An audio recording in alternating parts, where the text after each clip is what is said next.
kulan wacan oo wanaagsan daawadayaal idilkiinba meel walba aad joogtaan ku soo dhawaada wararka doornimo ee Hegan Media waa Jimce 26 July sanadkuna waa 2019 qodobada aan idinkugu hayna barnaamijkan waxa kamida madaxweynaha Jamhuuriyadda Federaalka Soomaaliya ayaa la kulmay guddiga gurmadka iyo saraakiisha hay'adaha ammaanka Puntland ayaa baaq ka soo saartay ammaanka deegaanada maamulkaasi iyo sidoo kale ciidamada dhigay wadooyinka waaweyn ee magaalada Garowe maamulka Jubbaland oo heegan galiyay ciidamadiisa iyo hawlgallada ay ciidamada Jubbaland ka sameeyeen xaafado ka tirsan magaalada Kismaayo qodobadaas oo faahfaahsan iminkana u diyaar garooba si aad wararkan iyo warar kale mar walba aad ula socoto fadlan janaalkan subscribe sidoo kalena gambaleelka furo si aad mar walba aad degdeg uga hesho wararka Hegan Media wararka waxa idin la socodsiinaya anigoo shuuka aadan guraya iminkana u diyaar garooba ayaga oo faahfaahsan wariyaha socdaalka ee shacabkiisa sugayaan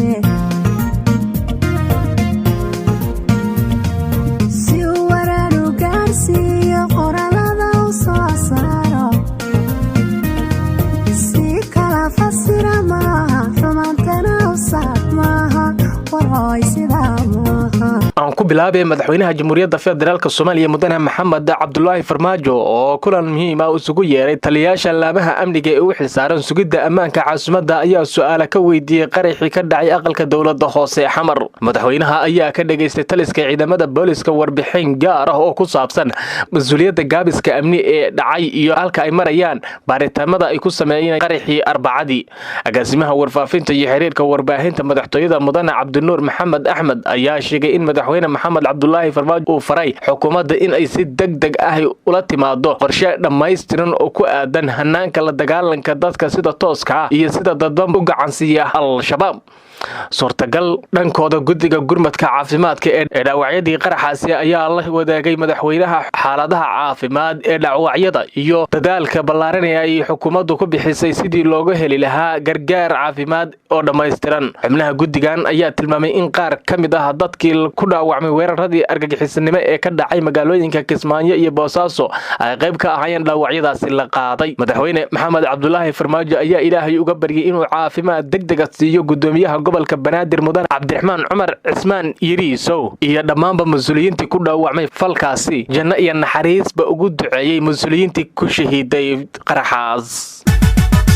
iminkana Puntland wasiirka xogeenka wasaaradda ammaanka ee maamulka Puntland Yuusuf Maxamed Ismaaciil oo shir jaraa'id ku qabtay magaalada Garowe ayaa ka hadlay arrimo dhowr ah oo la xiriira ammaanka deegaanada maamulkaas iyo baaq ku socda shacabka wasiirka xogeenka ayaa sheegay in Puntland ay u dabaaldegayso 21 sano guuradii ka soo wareegtay aasaaskeedii waxaana uu faray in ciidamada ammaanku ay ka feejignaadaan inta uu socdo dabaaldega in ay dhacaan falal ammaanka ka soo horjeeda dhinaca kale waxa uu baaq u diray shacabka oo ka dalbaday inay kala shaqeeyaan ammaanka isagoo intaasi ku sii daray in Puntland ay tahay maamul waqti dheer soo jiray oo gaamuray dhanka kale wararka laga helay magaalada Garowe ee xarunta maamulka Puntland ayaa waxa ay sheegayaan in ciidamo ka tirsan kuwa dawlad goboleedka Puntland ay la dhigay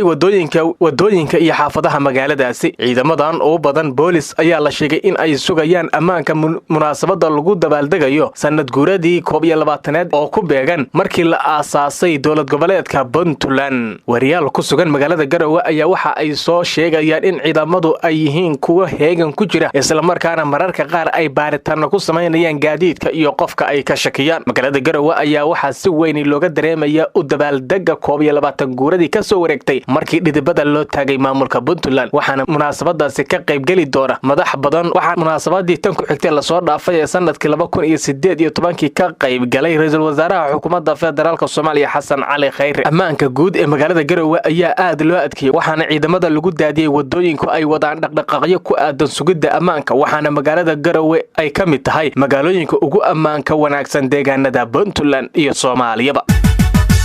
maamulka Jubbaland ayaa xilligan bilaabay in uu qaato tilaabooyin ka dhan ah dawladda Federaalka Soomaaliya waxaana shalay ay ku dhawaaqay in ay joojiyeen wada shaqayntii dawladda Federaalka Soomaaliya sidoo kalena ay heegan gelinayaan ciidamada maamulkaasi wasiirka wasaaradda warfaafinta iyo isgaarsiinta Jubbaland Engineer Cabdi Xuseen oo ka warbixiyay kulanka ay yeesheen golaha wasiirada maamulkaasi ayaa sheegay in heegan la gelinayo dhammaanba ciidamada kala duwan ee dawlad goboleedka Jubbaland meel kasto ay joogaan si ay uga hortagaan falalka uu sheegay inay maleegayaan cadowga Jubbaland. Waxa uu sheegay in si weyn loo adkeeyay ammaanka deegaanada dowlad goboleedka Jubbaland isla markaana ciidamadu meel walba ay joogaan ay yihiin kuwa u diyaarsan in ay ka hortagaan falalka lidiga ku ah dhinaca ammaanka inta ay doorashooyinka ka socdaan. sidoo kalena mas'uuliyiinta dowladda federaalka aysan imaan karin deegaanada Jubbaland. dhowrkii bileed ee ugu dambeeyay ayaa waxa aad u xumaa xiriirka dowladda federaalka iyo maamulka Jubbaland oo la filayay inay dhamaadka bishaan soo socotay August ay ka dhacdo doorashooyinka hoggaanka maamulkaasi. dhinaca kale ciidamada ammaanka ee dowlad goboleedka Jubbaland ayaa xalay waxa ay howlgallada lagu xaqiijinaya ammaanka ka sameeyeen xaafado ka tirsan magaalada Kismaayo ee gobolka Jubbada Hoose. ciidamo u badan kuwa booliska Jubbaland ayaa howlgalladaasi waxa ay ku sameeyeen xaafadaha Goolwade, Afmadow iyo Dalxiiska, waxaana howlgalkaasi lagu soo qabtay ku dhawaad 100 dhalinyaro ah. dad ku sugan magaalada Kismaayo ayaa waxa ay sheegeen in ciidamadu ay mararka qaar galayeen xaafadaha magaalada Kismaayo, waxaana dhalinyaradaasi howlgalka lagu soo qabtay la geeyay xarumaha ciidamada Jubbaland ee Kismaayo iyadoo oo baaritaan lagu sameynayo. saraakiisha ciidamada si kastaba ha ahaatee tan iyo markii uu dhacay weerarkii qaraxyada ku bilowday ee ka dhacay magaalada Kismaayo ayaa waxa howlgallo iyo feejignaan amni